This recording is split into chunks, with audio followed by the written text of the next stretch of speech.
दुनिया भर में रवा हफ्ता ब्रेस्ट फीडिंग के अनवान से मनाया जा रहा है, जिसका मकसद इस शऊर को उजागर करना है कि बच्चों के लिए माँ का दूध कितना ज़रूरी है और ख़ुद माँओं की सेहत के लिए ये कितना लाजमी है कि वो अपने बच्चों को अपना ही दूध पिलाएं।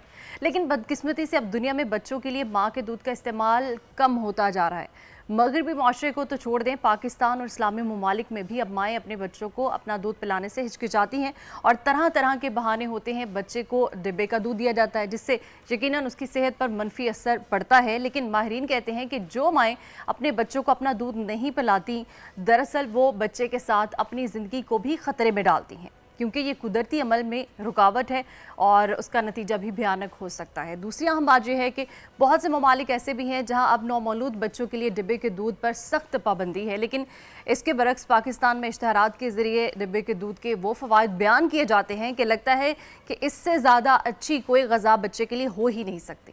चंद साल पहले ये मामला पाकिस्तान की आला अदालत भी पहुंचा था और हुक्म आया था कि डिब्बे का दूध असली दूध नहीं होता, इसलिए इस डिब्बे पर तहरीर किया जाए कि ये दूध नहीं है। और अक्सर हम देखते भी हैं कि डिब्बे पर लिखा होता है, मेंशन होता है कि ये असली दूध नहीं है, लेकिन हमारे यहाँ मार्केटिंग कंपनीज़ ने इसमें भी रास्ता निकाल लिया है और ये दूध नहीं है वाली तहरीर इतनी छोटी सी लिखी है कि आपको माइक्रोस्कोप लगाकर पढ़नी पड़ेगी।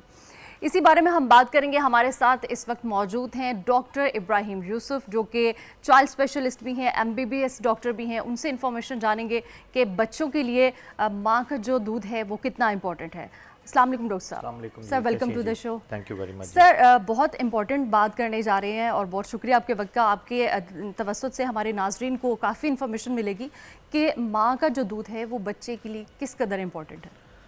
देखिए, हर माँ का और एक बच्चे की एक बॉन्डिंग ही फीड से आती है, क्योंकि अगर बच्चा माँ के पेट में है तो उसकी ग़िज़ाइयत से बच्चा पलता है और वो 9 महीने बाद बच्चा माँ के पेट से बाहर निकलता है जी।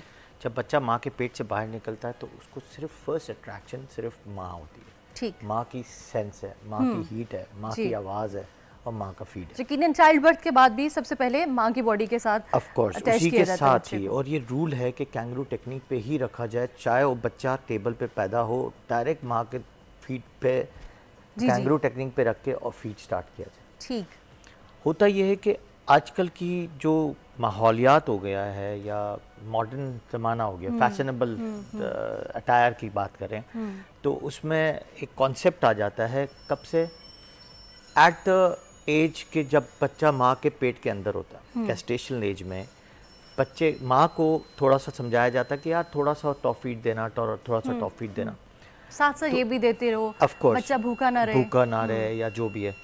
इसकी एक कॉन्सेप्ट बाद में बताता हूँ, लेकिन पहला कॉन्सेप्ट ये कि देखें ये है अमानत में ख़यानत। ओके, एक बच्चे की कॉन्सेप्ट है कि माँ का एक कॉन्सेप्ट है कि बच्चा जो है वो बच्चा माँ के पेट से पैदा होगा और उसको माँ के फीट पे लगाया जाएगा। ठीक है, लेकिन अगर बच्चा माँ के पेट में ही ये डेवलप कर लेगा या सोच लेगा कि मुझे टॉप फीड पीना है, क्योंकि बच्चा हर चीज़ सुनता है।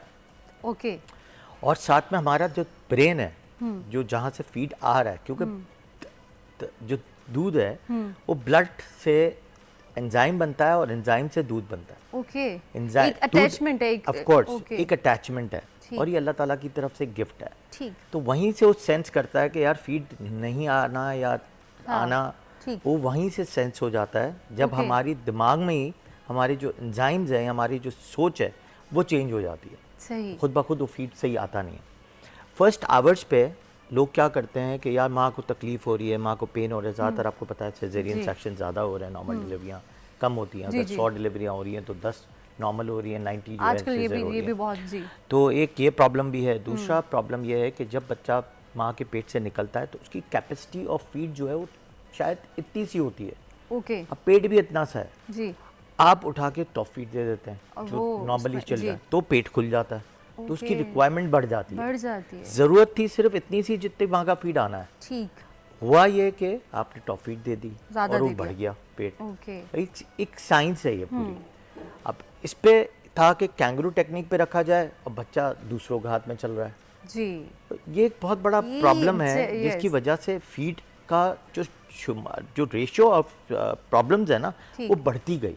बढ़ते बढ़ते बढ़ते बढ़ते मार्केटिंग एजेंसीज ने इतना डेवलप कर दिया, जैसे आप देखें ना टीवी पे जितने एड्स आ रहे होते हैं उस पे आपका बच्चा या आप लोग खुद जो है, हम खुद भी अब एग्जाम्पल ले लें, एक इंस्टाग्राम है, एक चीज़ आप खोलते हैं तो आपके पास खुद ब खुद वो चीज़ें आ रही होती हैं, जो डिस्कस कर रहे होते हैं वो चीज़ आ रही होती है। ठीक।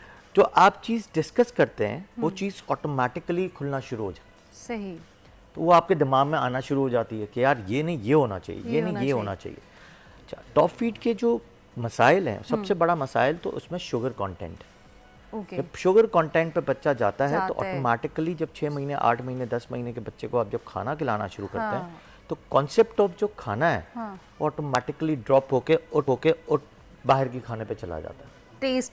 टेस्ट बड्स सही तरह डेवलप नहीं होता, इसीलिए ही प्रॉब्लम आगे जाके आपने एक सवाल किया इससे पहले कि बच्चा क्यों नहीं है, तो ना आने की वजहें ये सारी हैं। ठीक। तो हम जब बाहर की चीज़ों पे जाएंगे तो ऑटोमेटिकली हमारा खाना भी बाहर की चीज़ों पे चला जाएगा। अच्छा डॉक्टर साहब, ऐसा भी है कि डिलीवरी के बाद कुछ टाइम के बाद ऐसा हम कहते हैं, अक्सर हमने सुना भी है कि भाई मदर फीड नहीं आ रहा, तो क्या करे, बच्चा तो भूखा है, अब क्या करे, बच्चे को तो कुछ देना है।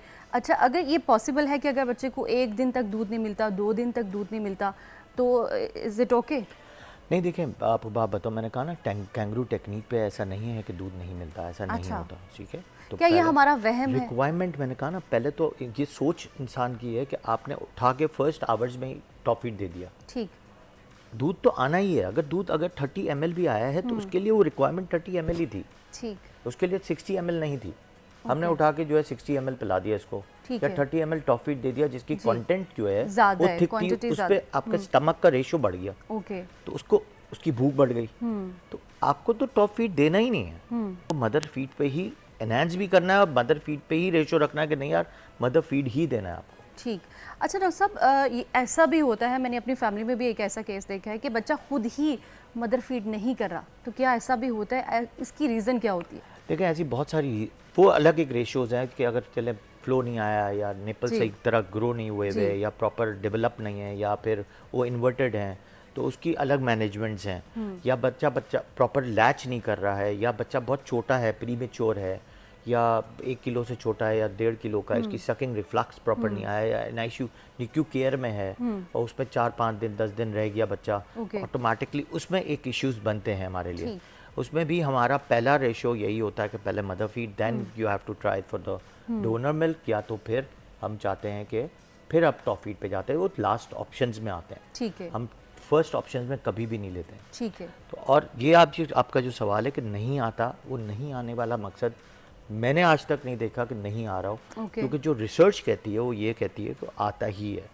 देखिए अगर एक छोटी सी एग्जांपल देते हैं कि अगर गायें बकरियां जो हमें दूध सप्लाई कर रही हैं, कल वो कहना शुरू कर दें कि हमें दूध नहीं आ रहा, तो आप क्या करेंगे? ऐसा नहीं होता ना। तो ऑटोमेटिकली फीड तो आता ही है, लेकिन उसके मैनेजमेंट डिफरेंस है। सोच में पहले लाना है कि मुझे फीड आना है, क्योंकि ये सोच, अच्छा ये आपकी सोच से बहुत लिंक्ड है।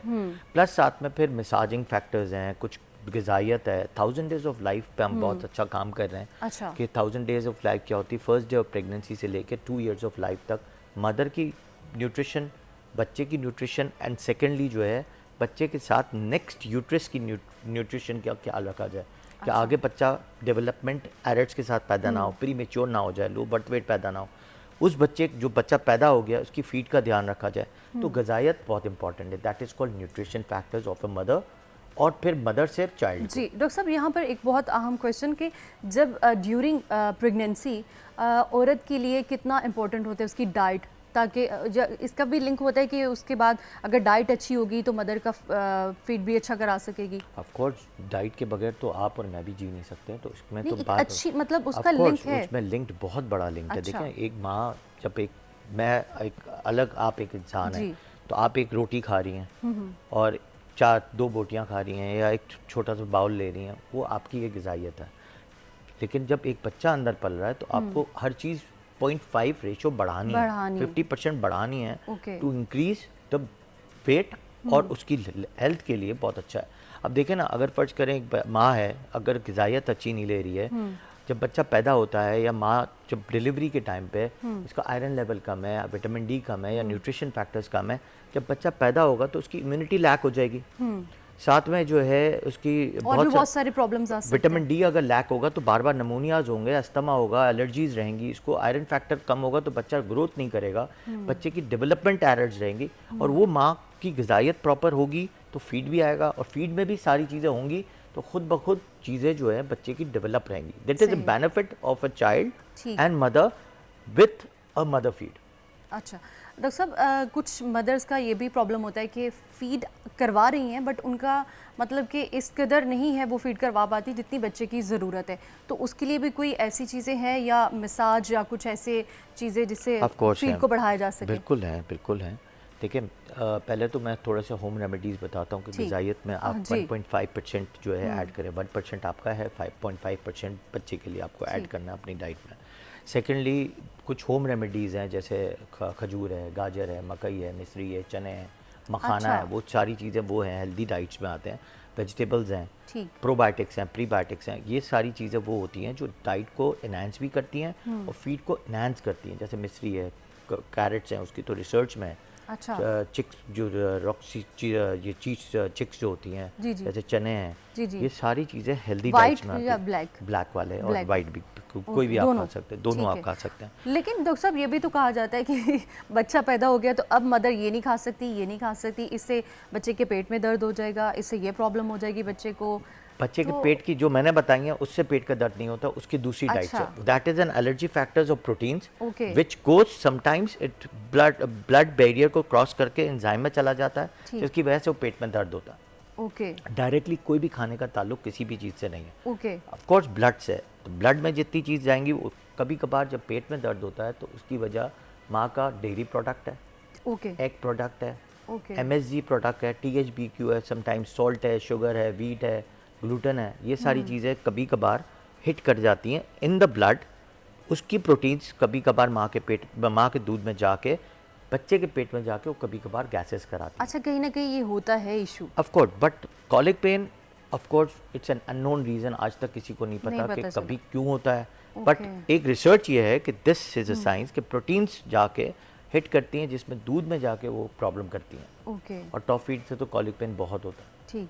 तो हम लोग तो इसलिए अवॉइड करते हैं कि टॉप फीड तो देना ही नहीं.